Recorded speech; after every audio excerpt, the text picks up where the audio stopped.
Talkininkų Remigijaus bei Tomuko pasodintas vienas iš 3 jazminų jau pražydo. Geltonasis jazminas pražydo. Pilnaviduris jazminas sukrovęs labai daug naujų žiedų. Nežinau, ar jie spės pražysti iki man išvykstant. Nesvarbu, svarbu, kad prigytų. O lietuviškas jazminas šviežiai pasodintas dar laukia. Galbūt šią vasarą ir nepražys, bet tikėkime kitą vasarą lietuviškas jazminas. Pas tėvukus jau lietuviškas jazminas sukrovė žiedus.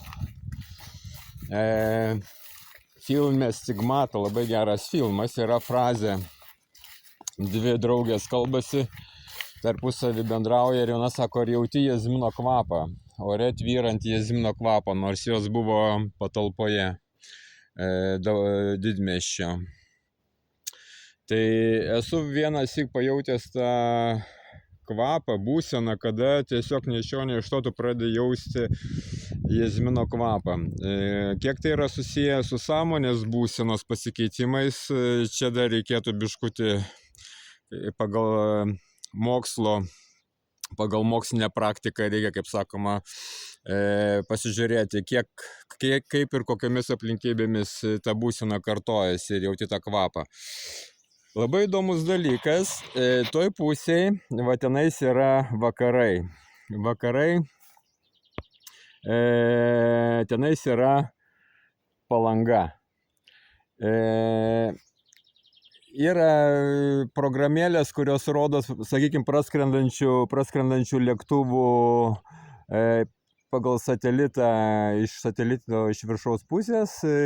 Pavyzdžiui, tu gali pamatyti, koks praskrendantis lėktuvas, koks jo reisas, kuris skrenda, lėktuvo modelis. Ir įdomu tai, kad kai lėktuvas, aš vienąsyk stebėjau, kai lėktuvas jisai skrenda ir jisai jau būna ties medžių viršūnėmis, aš pasižiūriu į satelitą, tuo metu, kai aš jį matau, jisai būna virš Palangos. Ir maždaug jau, kai jau už Palangos jau maždaug jau jisai šoka jūrą, jisai maždaug ir pasislepia už medžių. Ir dar vienas įdomus faktas, kaip ir su jazmino kvapu, bet jau čia greičiausiai labai retai, bet būna tai, kad, aišku, tenai slėgiai visokie oro srovės ir taip toliau. Kartais susiklosto taip, kad būdamas šianais, kai iš vakarų vėjas, ne visada, bet jauti pajūrio jūros kvapą, kai būni nuvažiuoji prie jūros. Vienu žodžiu, jauti tą specifinį tokį jūros druskingą kvapą permaišytą su pušų sakais, pušų žieve ir taip toliau.